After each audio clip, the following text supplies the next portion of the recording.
92,5 Maestro FM House with the Sound Sobat Maestro. Anda masih barengan sama Elke, para ladies, dan juga ada Kak Esli hari ini barengan sama kita semua di Ladies Talk ya. Tadi di sesi yang sebelumnya kita udah membahas tentang kegiatannya Kak Esli, kesibukannya Kak Esli, terus juga masuk lagi ke satu buah, bisa dibilang paradigma gak sih? Bisa lah ya, satu buah kalimat lah ya dari Kak Esli yang membuka kita semua, bener juga ya, tentang ibadah yang biasanya semua orang ya, termasuk kita juga nih Sobat Maestro ya, kalau kita lihat ibadah tuh kayaknya ritual banget gitu, yang pasti kita lakukan di hari Minggu biasanya ya kan. Benar. Atau enggak, hari-hari aku juga ibadah kok ke renungan saat teduh, istilahnya kayak gitu nggak sih? Tapi ternyata sekeluarga gitu kan. Benar, yang kita punya ruang doa gitulah istilahnya, yang benar-benar keluarga, right, benar banget. Kalau misalnya kita udah ngomongin gitu kan kita jadi mikir ya, jadi kayak, waduh, berarti gue kurang banget nih, gue berarti banget belum ibadah. Gitu kan? Makanya tuh gue juga penasaran Kenapa tuh, Ci? Tadi kan kita kan ibadahnya udah masih online kan, benar kan, di rumah gitu kan. Terus kan ya namanya udah terbiasa di rumah, ngelakuin kerjaan rumah gitu ya. Jadi kalau hari Minggu juga kan misalnya kayak gua gitu ya, ada aktivitas Minggu yang misalnya memang berhubungan dengan kerjaan gitu ya. Jadi pagi-pagi kan harus sibuk nyiapin bahan, ngirim buat pegawai gitu ya. Jadi yang tadinya misalnya ibadahnya memang jam 9 tuh mungkin diikuti di jalan gitu ya, dengerin lewat YouTube kan. Nah, tapi kan ada orang-orang juga yang berpikir gak bisa, ibadah tuh lo memang harus menghargai Tuhan, lo harus duduk diam rapi gitu, harus seperti seakan-akan kita ada di gedung ibadah. Nah, menurut Esli sendiri gimana tuh? Oke. Sebenarnya semua, kalau aku ngomong nanti takutnya menyinggung beberapa gereja ya, tapi sebenarnya semuanya tergantung cara dari rumah masing-masing diterapkannya kayak gimana. Tapi buat aku pribadi kayak gini, yang aku alami selama ini di gereja aku, pertamanya waktu awal tahun emang kita minta mereka tetap standby di jam ibadah, betul. Kenapa? Supaya ya kita kan nggak mau, ini kan lagi transisi ya, maksudnya tadinya onsite, terus sekarang online, terus nggak ibadah, nggak mungkin, dan orang juga masih tetap standby di jam ibadah itu loh. Tapi lama-lamaan betul kayak Cifang tadi ngalamin kan, harus ini itu dan segala macam, terus akhirnya harus ibadah di jalan. Dan buat kita it's okay banget sebenarnya, karena budaya mereka beribadah berubah. Sekarang sih semua serba berubah ya, bukan cuma budaya, bukan cuma ibadah, tapi sebenarnya belanja kan udah berubah, budaya sekolah juga berubah, bener nggak? Belajar. Jadi kalau kita masih menuntut gaya ibadah atau cara ibadah yang sama, itu jadi kayak kesannya masih perjanjian lama, kayaknya sulit. Pasti kita akan kehilangan banyak jemaat Tuhan. Yang penting banget sebenarnya kalau dari gembala aku, yang penting banget kita harus ajarin kenapa mereka harus ibadah, perihal caranya, bagaimana dan kapannya. Sebenarnya itu tanggung jawab pribadi masing-masing kita. Dan kita punya tanggung jawab untuk kasih tahu bahwa ibadah itu sebenarnya berguna buat hidup kamu, bukan gereja sebenarnya. Bukan untuk collect attendance, karena it's not about attendance lagi hari ini gereja, it's about connection gitu. Nah, jadi hari-hari ini sih kita udah mulai berubah caranya. Jemaat udah mulai berubah. Mereka betul ada yang beribadah bahkan sama anak-anaknya sambil camping. Dan lama mereka connect sama Tuhan, and then connect sama keluarga. Kalau di gereja kan anak-anak di gereja anak. Iya betul. Teens ada di gereja teens. Mungkin betul. Tapi kalau sekarang aku juga gitu. Nanti yang teens ada ibadah sendiri, yang anak-anak ada ibadah sendiri. Tapi yang gereja anak, aku bisa setiap minggu kayak standby di depan YouTube-nya gereja anak-anak, dan aku bisa temenin anakku ibadah. Yang dulu nggak pernah bisa, karena aku harus ministry lah, aku harus QC ini itu dan segala macam gitu. Justru privilege banget sekarang ini, kayak memudahkan sebenarnya. Betul, pisan banget justru, bahkan maksudnya bisa ibadah dimanapun juga, we still can connect with God, dan juga bonusnya kita tetap bisa connect sama each other, dan yang terpenting sekarang connect sama our own family di rumah. Justru itu blessing banget sih kalau menurut aku. So jadi kalau aku pribadi, kita selalu kan sebulan sekali pasti ada perjamuan kudus. Perjamuan kudus itu pasti kita barengan, family. Kan sweet banget ya. Yang dulu gak mungkin bisa terjadi gitu. Hari ini bisa terjadi gitu. Nah, jadi paling kita ajarin aja sebenarnya, kenapa sih kita harus ibadah? Justru itu yang paling penting. How-nya kita serahkan pada kreativitas masing-masing. Tapi kalau aku selalu ngajarinnya gini, yang bilang bahwa ibadah itu harus harus dikhususkan, ada betulnya juga. Karena aku bayangin sama kayak husband and wife, ini gak apa-apa lah ya ngomongin suami istri. Kita ngobrol, setiap hari ngobrol gitu. Kayak tadi aku di meja makan ngobrol, nanti di jalan ngobrol. Tapi kalau kita husband and wife gak pernah berhubungan intim, kita gak akan pernah masuk ke dalam deeper connection, deeper love, deeper fellowship. Kan nggak mungkin berhubungan intim di jalan, bener gak? Right, Benar. Hubungan intim di meja makan kan nggak mungkin, which is nggak mungkin, kecuali ya nggak ada anak di rumah bisa lah. Nah, Oke. Lanjut. ada ya kayak gitu. Maksudnya apapun dibuat supaya kita tuh gimana caranya supaya gue Connected. sama Tuhan, connect sama family gue gitu. Tapi tetap ada waktu-waktu yang kita khususkan untuk ya kayak meeting aja kan bisa kita khususin gitu kan. Ya. Benar. Kita bisa khususkan gitu waktunya. Masa sama Tuhan nggak ada? Masa terus disambilin gitu buat Tuhan kan nggak? Sementara dia yang sumber blessingnya kita, masa sih harus selalu disambilin gitu? Oh ya sambil masak gitu, ibadah sambil nanti enggak lah. Maksudnya he deserve our time lah gitu. Kalau nggak bisa, Tuhan juga nggak paksa. Selama kita masih connect. Tapi kalau bisa, ada waktu-waktu yang kita khususkan juga. Gitu. Suka banget tuh tadi dia bilang, ibadah itu balik lagi ke tanggung jawab pribadi masing-masing ya. Benar. Itu benar banget. Iya. Luar biasa sih, bener banget ya. Tapi memang bener sih, tadi yang aku juga langsung nangkep tuh, memang kita tuh semua sedang berevolusi gitu kan. Jadi nggak mungkin kita diem di tempat dan jalan di tempat terus gitu. Pasti kita harus mengubah, istilahnya ya namanya berevolusi gitu kan. Tadinya kita jalannya agak bongkok gitu, terus tiba-tiba ya kita berevolusi jadi lurus gitu kan dengan perkembangan zaman juga gitu. Ini poin penting sih Sobat Maestro yang mungkin kita lupakan sebetulnya. Ini konsennya tentang ibadah nih Sobat Maestro ya. Banyak teman-teman mungkin yang berpikir, oh online sekarang mah gampang gitu kan ya istilahnya. Tapi mereka nggak lihat tuh orang-orang di balik itu nggak gampang loh mempersiapkan kebaktian online. Betul. Ya, bener kan? Itu bener-bener luar biasa, butuh kerja keras dan waktu yang sangat panjang banget gitu.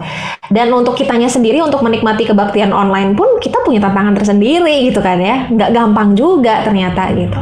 Nah, tadi poinnya Kak Yasli kan mengajarkan ibadah, berarti sejak dini gitu kan ya. Untuk Kak Yasli ngajarin ke anak-anak Kak Yasli, pertamanya gimana sih diajarin doa bareng kah? Atau mungkin apa sih yang dari awal banget, dari bocah masih cilik banget gitu? Kenalan sama Tuhan Yesusnya gitu ya. Masuknya gimana tuh? Simpel sih sebenarnya. Kita sebelum mereka ke gereja, kita memang di rumah pasti kan selalu kayak lagi mereka kecil, selalu kan kita doa dulu ya, kita berdoa dulu. Sebelum tidur kita berdoa dulu. Nanti lama-lama sama kan kita doa tuh. Nanti kan mereka sebenarnya kan aku tuh lagi stimulasi mereka untuk mereka nanya duluan. Nanti mereka nanya duluan, baru aku jawab gitu. Karena kalau kita masuk banyak hal juga buat mereka kayaknya, aduh nggak ngerti ya gitu. Nah itu betul. Doa, pertama aku ajarin doa itu sama kayak handphone. Aku bilang, jadi kamu mau telepon siapa aja bisa nih lewat handphone. Nah doa itu kayak handphone. Kalau kamu mau ngobrol sama Tuhan, kamu tinggal berdoa gitu. Nah jadi aku ajarin lah malam. Jadi apapun keadaannya berdoa. Lagi takut, lagi senang, lagi pusing, lagi sedih, lagi sakit, ya kamu berdoa sama Tuhan gitu.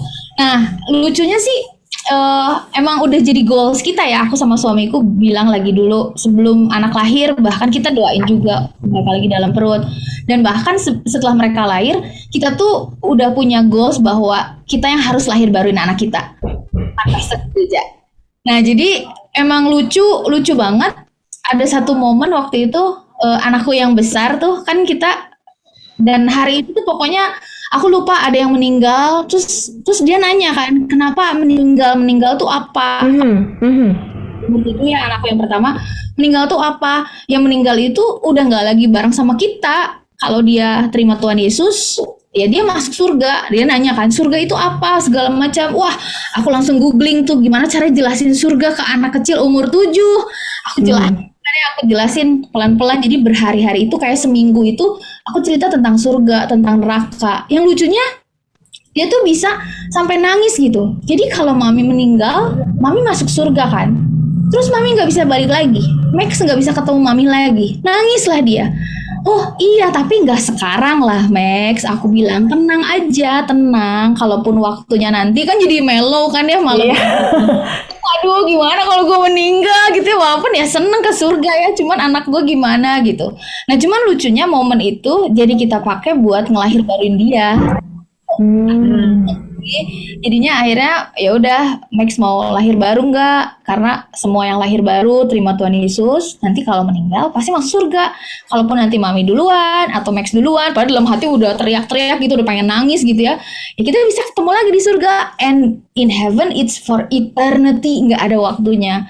Ya udah akhirnya dia lahir baru. Senang banget sih. Anak kedua juga udah. Dia kan umur 8 ya. Ya gitu sama ritmenya, ajarin doa. Terus kita selalu libatin mereka kalau misalnya kita sometimes kita ada anak-anak rohani dari gereja kan datang ke rumah, kita ngobrol lah. And then aku cerita juga, aku lagi siapin khotbah, mami lagi mau kerja gini-gini segala macam, daddy sharing gini-gini segala macam. Terus kita tanya juga ibadah hari ini tentang apa, sermonnya tentang apa, ngerti nggak? Aku bilang ngerti nggak, kalau nggak ngerti jelasin lagi segala macam gitu. Nah jadi memang udah daily conversation kita, ya memang about Jesus, about church, ya memang udah daily conversation kita lah. Doa gitu-gitu memang udah daily banget lah. Jadi kayaknya nggak susah ya, karena memang udah dari kecil gitu. Wah, tapi keren banget ya. Lahir baru di umur 7 sampai 8 tahun. Wow. Bisa. Karena umur 7 itu dia udah ngerti kan konsep. Dia udah ngerti konsep dan dia bisa memutuskan. Umur 7 itu usia anak bisa punya decision sendiri gitu, tapi dalam margin yang inilah, nggak bisa keputusan mau kuliah di mana, nggak bisa lah. Iya. Yang kecil di rumah mereka udah bisa putuskan lah mau makan apa, jadi aja mau pakai baju apa, soput sendiri. Jadi udah bisa sih. Dari tadi kan gue diem. Kenapa tuh Cik? Lagi mencerna nih ya. karena luar biasa banget, dan gue tertarik sama pengen nanya how to connect 24 hours-nya gitu loh, Sli. Kan perempuan itu aduh dramanya banyak banget ya, moodnya kesentil sedikit juga kan, udah kayak udah deh bubar jalan deh, gue udah kebakaran gitu kan, udah deh nggak usah nggak apa-apa, Tuhan juga pasti nggak apa-apa juga kalau sama gue pada nih kayak gitu ya kan. Tapi ngerti nggak sih maksudnya gitu perempuan, hey Ngerti. My morning routine sih membantu banget. Aku kan biasa bangun jam 5 kan, ya paling lambat jam 6 lah gitu. Jam 6 tuh udah telat banget, tapi pernah juga sih telat sampai jam 7 sampai wah riuh banget gitu. Tapi aku selalu prioritasin si morning hour-nya aku itu loh. Bukan yang nggak selalu kayak baca Alkitab atau dengerin khotbah gitu, enggak. Tapi jam 5 pagi itu atau setengah 6 itu momen-momennya aku cuman kayak bikin teh anget, terus pasang lagu instrumen atau lagu rohani. Terus ya bukain jendela lah segala macam, jalan kan sambil minum, jalan di ruang tamu doang, bukan jalan di luar, bukan jogging, jalan sudah gitu, cuman being aware aja kalau Tuhan baik ya gitu, kayak thank you Jesus for this morning, beautiful day, aku buka jendela, thank you Lord, sudah gitu ya. Kalau aku kepikir satu ayat aku buka, kalau misalnya aku lagi happy ya aku ketik sukacita misalnya di Alkitab, aku baca satu ayat, aku memperkatakan hari ini it's gonna be a beautiful day, hari ini penuh sukacita. Mungkin akan ada yang ganggu lah, akan ada apa segala macam, tapi Roh Kudus tolong supaya tetap jaga sukacita aku hari ini. Itu sih sebenarnya yang pagi itu menentukan kayaknya ritme seharian itu. Walaupun ya of course namanya perempuan memang di tengah hari ya riweuh ya, misalnya masak lah, anak sekolah lah, terus bandel nggak denger lah atau apa. Kadang-kadang kayak lepas gitu kan, kayak aduh kayak losing control gitu. Tapi setelah itu ya udah, aduh Tuhan, aduh minta ampun gitu. Ya udah balik lagi. Aku tuh selalu pokoknya kalau ke dapur aku pasti pasang lagu rohani, pasti sih. Walaupun nggak selalu rohani yang gimana ya, sometimes many times cuma lagu instrumen aja sebenarnya untuk jaga mood aku, karena aku juga sebenarnya moody, perasa juga gitu, sensitif juga.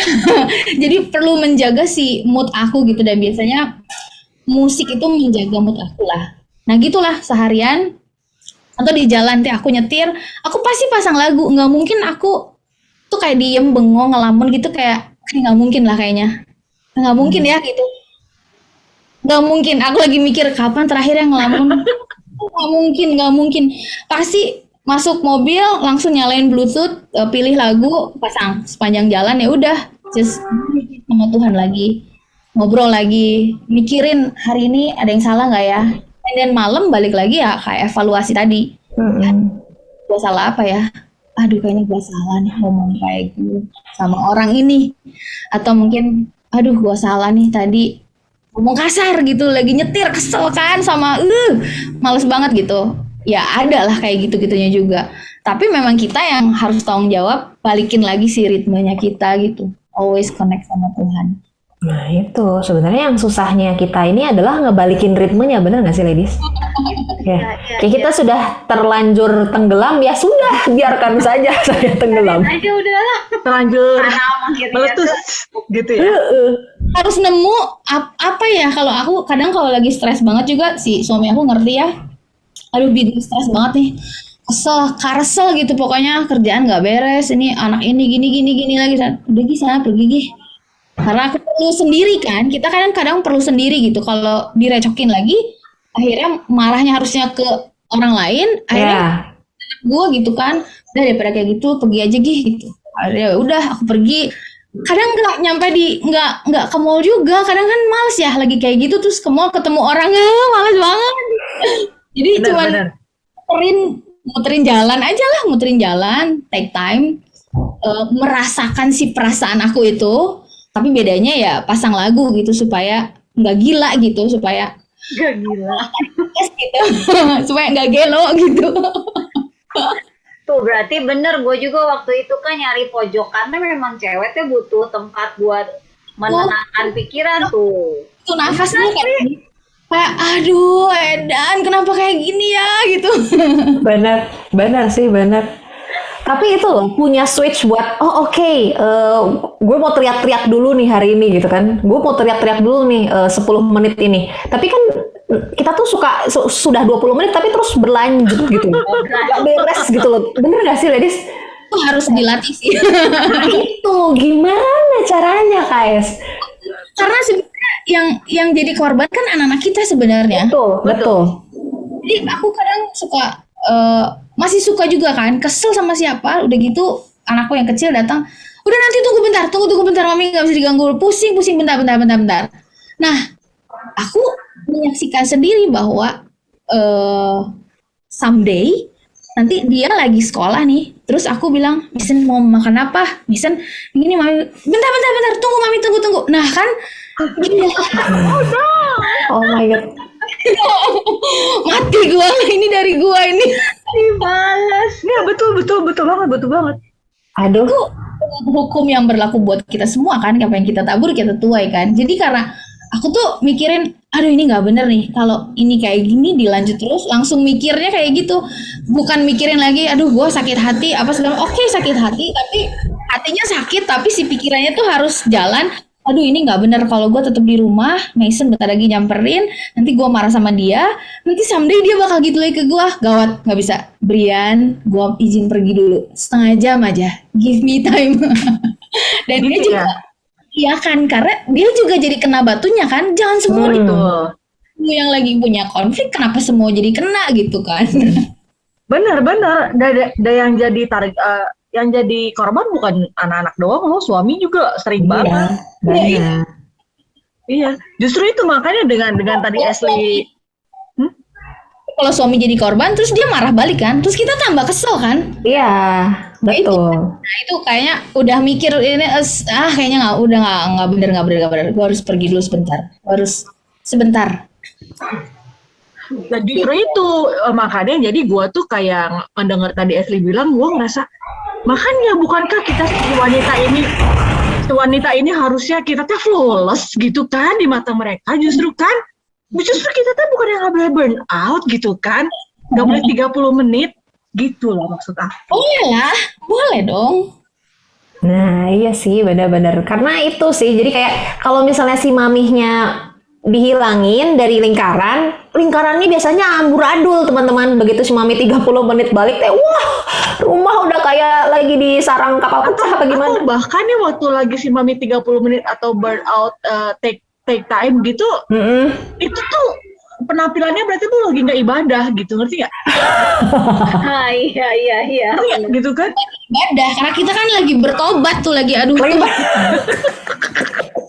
menit yang mengubahkan hidupku, Tuhan tolong ini, Tuhan tolong gua gitu kan. Benar-benar. Tapi bener deh, mungkin para bapak gitu ya, atau mungkin teman-teman yang mungkin anak juga yang mungkin sedang mendengarkan Ladies Talk kali ini gitu ya, kalau ngelihat seorang ibu yang aduh bentar deh mami minta time out sebentar, itu teh bener-bener perlu banget. Tolong, mohon bantu kami. Iya benar. Jadi nih Sobat Maestro ya, untuk teman-teman mungkin yang sedang mendengarkan, para ladies juga, mungkin ibu juga gitu kan, yang iya aku juga gitu kok, boleh langsung WhatsApp aja ke 081321000925, atau mungkin kamu yang lagi nonton live YouTube kita sekarang, boleh langsung ketik-ketik aja di live chat, kasih tahu kita apa yang kamu rasakan gitu kan ya, atau mungkin kamu ada di posisi anak begitu ya, iya mami aku gini, boleh cerita aja, siapa tahu kita punya solusi buat kamu untuk mengatasi hal seperti ini ya Sobat Maestro ya. Bener banget. Jangan kemana-mana Sobat Maestro, tetap di Ladies Talk ya.